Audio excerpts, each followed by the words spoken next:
Então, agora me falem uma coisa. Como é que a família de vocês influenciou nessa carreira que vocês têm hoje? Então, o nosso pai, ele é programador, né?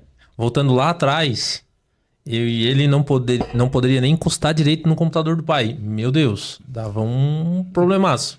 Então, isso distanciou a gente da tecnologia no começo, sabe? Por ele ser um alemão daquele pesado, né? E a caneta tá fora do lugar, já dava um problemão. E a gente não poderia mexer muito nesse computador, né? Mas sempre tinha aquele hack que a gente fazia para jogar um videogame, um negocinho escondido. Nos atraiu um pouco, mas nem tanto. Então, o pai, ele sempre falou pra gente, né? Ó, meus filhos, saem daqui, porque a gente veio de Araranguá, Morro dos Conventos, e lá não tem muitas oportunidades. Então, ele sempre falou, ó, saiam daqui e vão explorar o mundo. E foi o que eu e meu irmão fizemos. Eu fui pra Criciúma, fui fazer a faculdade lá, então eu fiz faculdade de administração. E aí entrei numa empresa onde eu comecei no chão de fábrica, trabalhando com maquinários. Eu trabalhei na antiga Secrisa, Portinari, né? Hoje é a Dexo. E lá eu comecei a trabalhar e vi o mundo que era essas empresas, essas indústrias, né? Como é que era trabalhar com pessoas. E lá a minha motivação era tomar decisão. Eu sempre quis tomar decisão, né? Eu queria estar junto, porque as decisões que eram tomadas pelos meus líderes não é a que eu gostava. Eram decisões mal embasadas, talvez? Isso, por não estar junto com o time na hora. E eu sempre, eu quero estar lá porque eu quero tomar decisão. Não é por ego, não é por nada. Eu só queria isso. Então, eu trabalhei muito para chegar nessa tomada de decisão. E aí, a tomada de decisão veio com indicadores, performar bem o setor. Perfeito. E foi aonde aí sim eu me dediquei bastante. Para mim fazer o meu setor rodar é números. Números e pessoas. As pessoas têm que estar comigo e o número tem que estar verde. Era sempre assim. Isso, perfeito. Uma boa visualização. E aí isso fez a Lead ser o que é hoje. Sabe? E tu, Eduardo? Então, a gente não é gêmeos, tá, gente? Todo mundo acha que a gente é... Não, tem uma diferençazinha aí. Mas sim, desde o Léo, com 18 anos, ele já seguiu o rumo dele e eu segui outro. Eu já fui pra parte de finanças, contábeis. Depois que eu terminei minha faculdade, eu também estudei em Criciúma, em Araranguá não tinha contábeis, né? E eu queria trabalhar com auditoria. Então, por pouco, eu comecei na KPMG, eu ia para Joinville, mas decidi vir para Blumenau porque aqui tem empresas também de auditorias e foi onde eu gostei desse ramo. Na auditoria eu conheci a consultoria. E na consultoria foi onde eu me apaixonei em quê? Eu gosto de resolver problemas. Agora eu vou resolver problemas e ganhar com isso, né? Claro. Mas eu adorava ver o sucesso do meu cliente, ver o sucesso da minha ideia e ali conseguir junto. Mas nada disso foi possível sem a minha esposa também. Já vou... Isso. Que essa eu acho que é a pergunta, né? Família. Eu sou um cara que casei com 22 anos. Então, casei cedo, fiz a faculdade casado e de lá pra cá minha esposa sempre me apoiou. Então, quando eu vim pra Blumenau, já faz uns anos, já faz bastante tempo, só que eu vim só com uma entrevista. Eu não vim com um emprego. E quando eu vim pra cá, ela decidiu me apoiar e disse, vamos. Quando eu tava na minha faculdade, Dani, olha que interessante, eu queria ser auditor. Só que auditor, naquela época, eles falavam que precisava ser com 18 a 21 anos para iniciar nessa área. Eu disse, não faz sentido. Se a pessoa for boa, ela tem que iniciar. Então, o meu artigo, meu TCC daquela época foi quais competências ou quais exigências que o auditor precisa cumprir ali para se tornar um auditor. O que as empresas de auditoria hoje estão exigindo do auditor para começar? Aquilo que tu fizesse. Eu fiz um artigo. Hoje eu já tenho 5, 6 citações nesse artigo e o que mais pega é o quê? Que eles citam a parte do meu TCC, que foi o resultado dele, que hoje as universidades não estão preparadas para formar um auditor.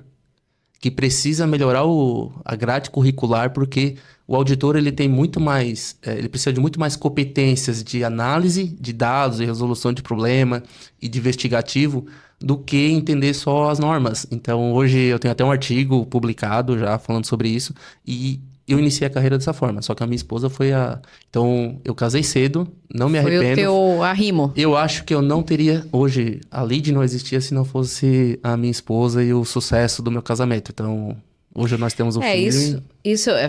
Termina. Hoje nós temos um filho de 2 anos aí, mas isso foi um dos pontos que hoje mudou tudo. Além da minha vontade de abrir a lead e tudo mais, ter esse apoio. Porque o sucesso, vamos lá, 50%, 70% do sucesso de um homem muitas vezes está no cônjuge, né? Na esposa ali. Com que tá certeza. do lado. A importância da pessoa que está ao teu lado hoje está surgindo muito também, né? Porque se falou na minha adolescência, que é muito antes da de vocês, se falava que o importante era a carreira que você escolhia. E hoje a gente sabe que uma das necessidades mais importantes é com quem você está dividindo a sua vida.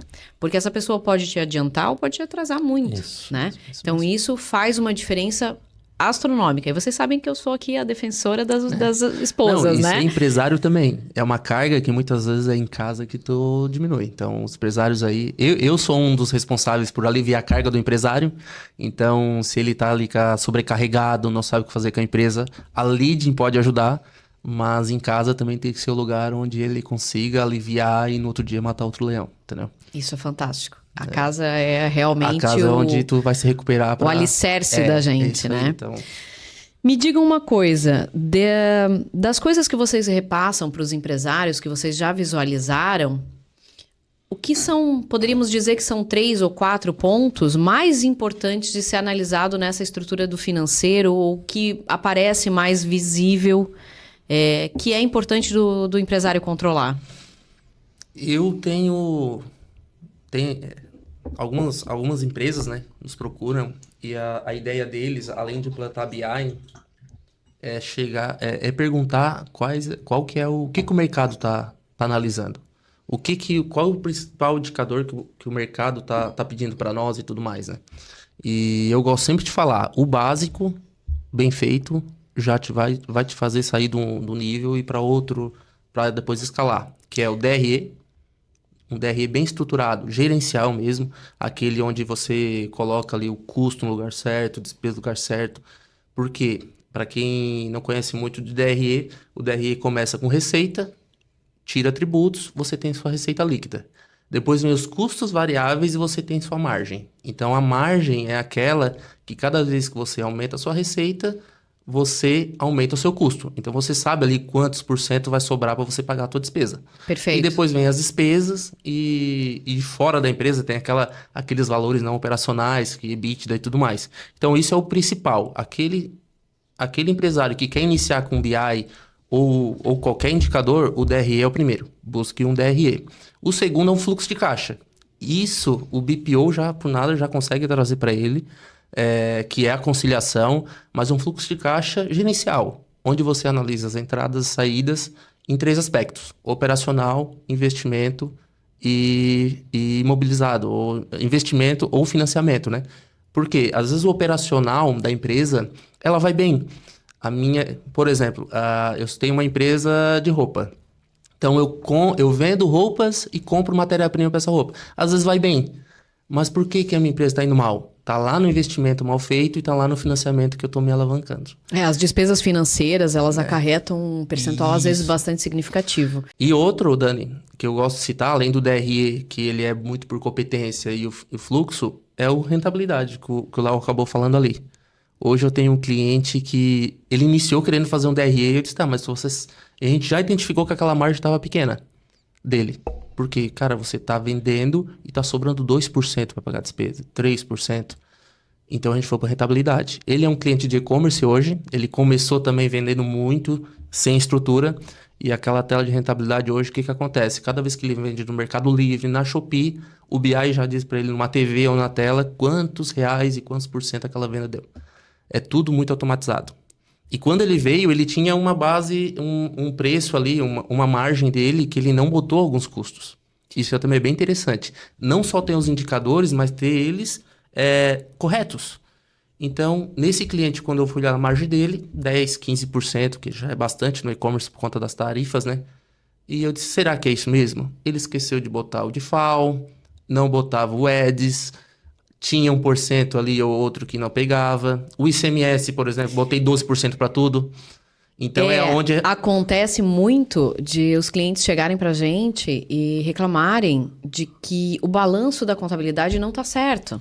Só que 95% das vezes a empresa não passa as informações corretas. É outro ponto. Então, assim, você implantar o controle e passar as informações, seja para o BPO financeiro, seja para a própria contabilidade diretamente, se você tem um financeiro interno, repassar as informações claras e discriminadamente e com bastante fidedignidade do que...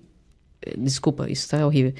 Bastante fidedigno do que realmente acontece na empresa, vai proporcionar dados melhores. Porque se você recebe pingado em dinheiro e paga pingado em dinheiro, aquele valor não apareceu em lugar nenhum. As pessoas, às vezes, não computam esse valor. E aí, os dados começam a estar errados. Quando a gente fala de grandes empresas com setores maiores, que tem contas a pagar, que tem contas a receber, normalmente isso não acontece, né? Porque daí o proprietário não tira o dinheiro. Mas o que acontece muito nas empresas pequenas e as que são familiares é dessa mistura do dinheiro pessoal com o dinheiro profissional.